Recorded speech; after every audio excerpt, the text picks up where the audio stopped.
Bismillahirrahmanirrahim. Assalamualaikum warahmatullahi wabarakatuh.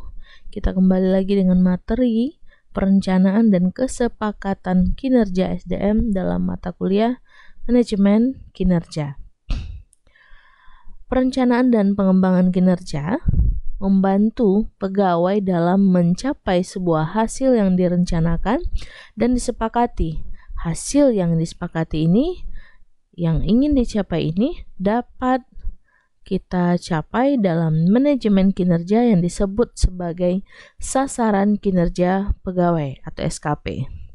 Nah, acuan dasar manajemen kinerja adalah kesepakatan kinerja atau performance agreement yang merupakan hasil dari perencanaan dan pengembangan kinerja.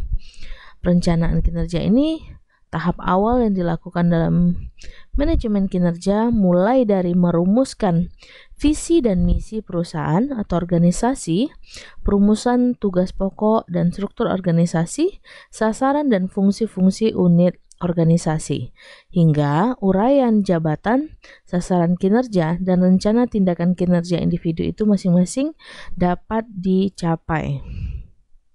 Nah, titik awal perencanaan dan pengembangan ini adalah deskripsi kerja yang kita buat atau role profile yang menjelaskan hasil, pengetahuan, keterampilan, serta perilaku kinerja yang diperlukan dalam sebuah perusahaan. Nah, role ini juga dapat kita gunakan sebagai acuan untuk melakukan sebuah pengukuran atau evaluasi dalam sebuah kerja. Nah, kinerja karyawan perlu kita kelola agar dapat memenuhi harapan perusahaan. Perencanaan kinerja, pertemuan antara pegawai yang dinilai sebagai apresiasi dengan supervisornya atau penilai di dalam sebuah perusahaan. Nah, pertemuan antara pegawai yang dinilai ini dengan superiornya sebagai penilai, yang pertama, tugas, pekerjaan atau tanggung jawab yang ternilai. Yang kedua, kompetensi yang diperlukan yang ternilai. Yang ketiga, standar kinerja ternilai dalam melaksanakan pekerjaan. Yang keempat, menentukan cara pegawai mencapai kinerja tersebut. Yang kelima, proses pengukuran kinerja dan instrumen yang digunakan serta waktu pelaksanaan. Yang keenam, merencanakan pengembangan kompetensi ternilai. Nah, dalam hal ini ada beberapa yang harus kita perhatikan dalam merencanakan dan mengembangkan kinerja. Yang pertama, deskripsi kerja itu harus jelas atau job description harus jelas, role profile pekerjaan harus jelas agar karyawan dapat mengerti pekerjaan apa yang sedang mereka dalami, harus mereka lakukan. Deskripsinya harus jelas. Yang kedua, penetapan tujuan kinerja. Tujuan dari kinerja ini untuk apa, ya? Yang ketiga, pengukuran penilaian kinerja harus diukur seberapa dan sebesar apa hasil dari kinerja tersebut agar dapat dinilai. Yang keempat, perencanaan kinerja, yaitu planning dari sebuah pekerjaan tersebut harus dilakukan dari awal untuk mengantisipasi agar proses tersebut dapat dijalankan dengan baik. Yang kelima, rencana pengembangan kinerja. Kinerja yang sudah dilakukan ini harus dikembangkan. Apa saja hal-hal negatif atau kurangnya dari kinerja ini dapat kita perbaiki di masa yang akan datang. Yang keenam, kesepakatan kinerja, ya.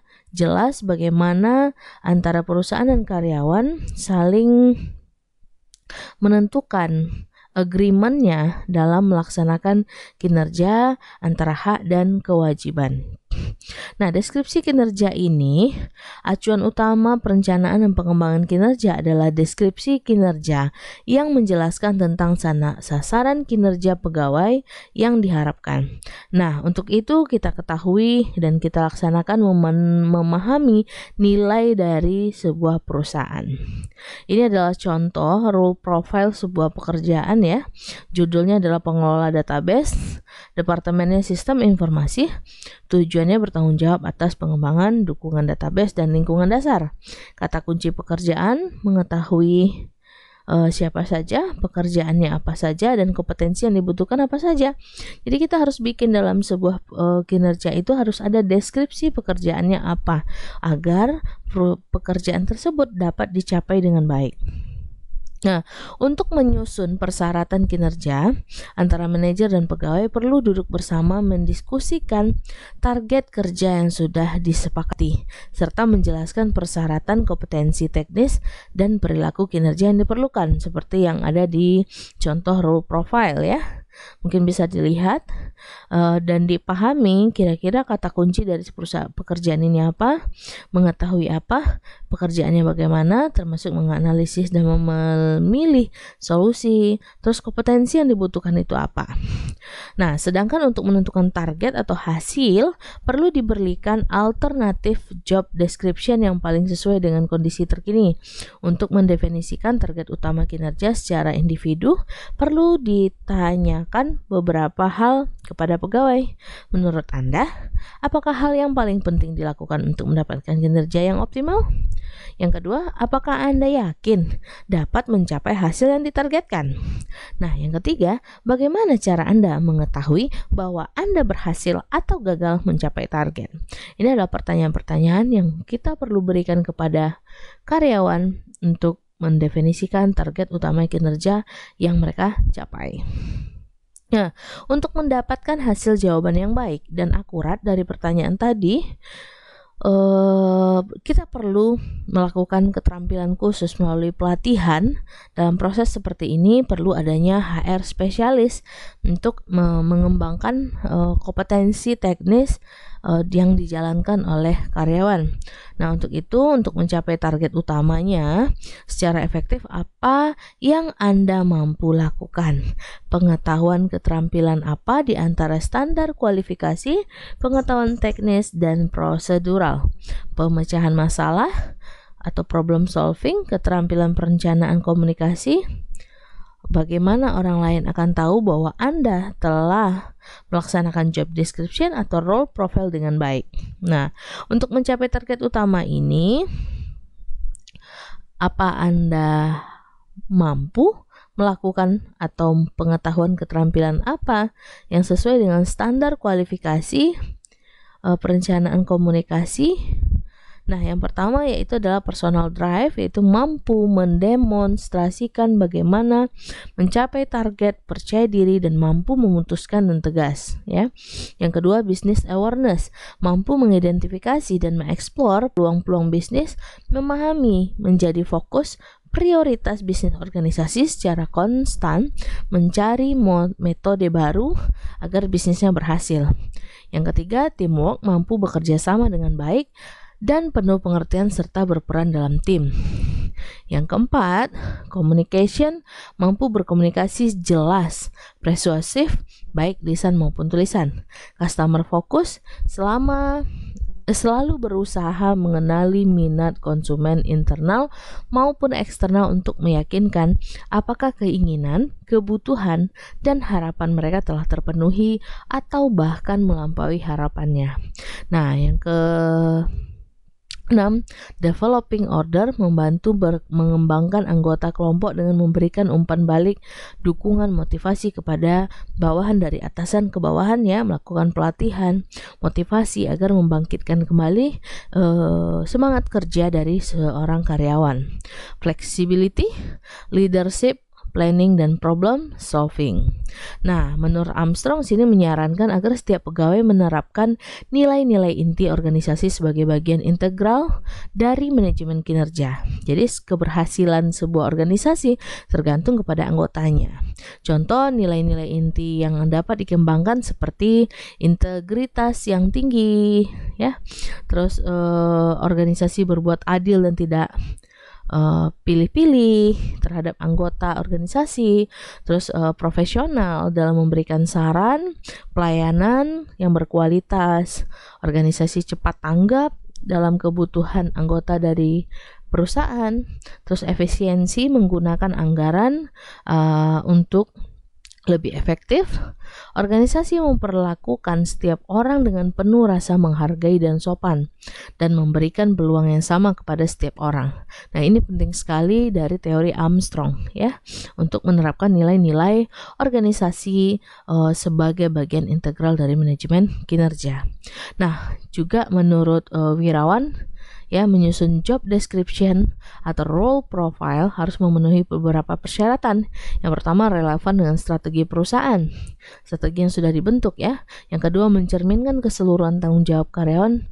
Terus yang ketiga, memperhatikan pengaruh faktor-faktor dari luar kontrol karyawan. Yang keempat, memperhatikan teknologi dan proses produksi. Yang kelima, sensitif, mampu membedakan antara kinerja yang dapat diterima atau tidak diterima. Yang keenam, memberikan tantangan kepada karyawan. 7, realistis. 8, berhubungan dengan kerangka atau waktu pencapaian standar. Dapat diukur, standar harus konsisten, adil, dan memenuhi ketentuan undang-undang peraturan ketenaga kerjaan. Nah, di sini penetapan sasaran kinerja itu sudah ada pada gambar 3.1, integrasi tujuan manajemen kinerja.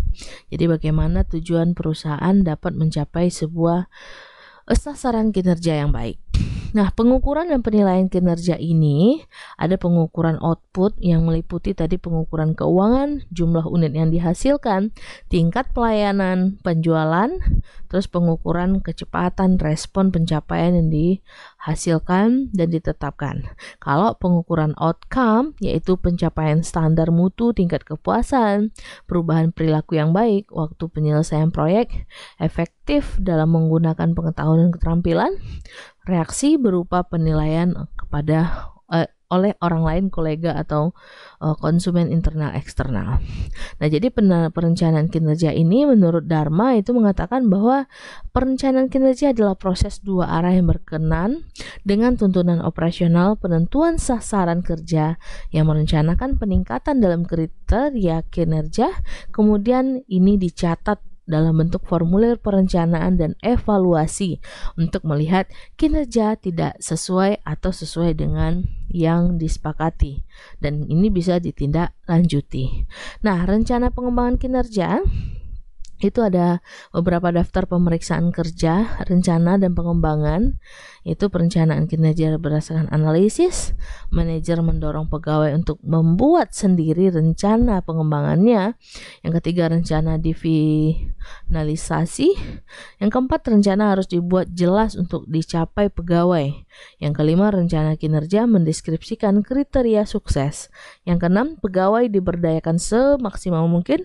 Yang ketujuh, persyaratan yang dibuat untuk monitoring dan mengevaluasi kemajuan kinerja. Nah, kesepakatan kinerja untuk memastikan bahwa perencanaan kinerja dan peningkatan ini secara individu, dilakukan perjanjian kerja. Ini berlaku untuk periode tertentu sesuai dengan kondisi kerja. Masa berlaku ini pada umumnya 1 tahun, namun ada 6 bulan atau setiap semester tergantung organisasi. Jadi ini kesepakatan dalam pencapaian kinerja. Oke, untuk materi kita kali ini cukup sampai di sini. Semoga bermanfaat. Jazakumullah khairan. Assalamualaikum warahmatullahi wabarakatuh.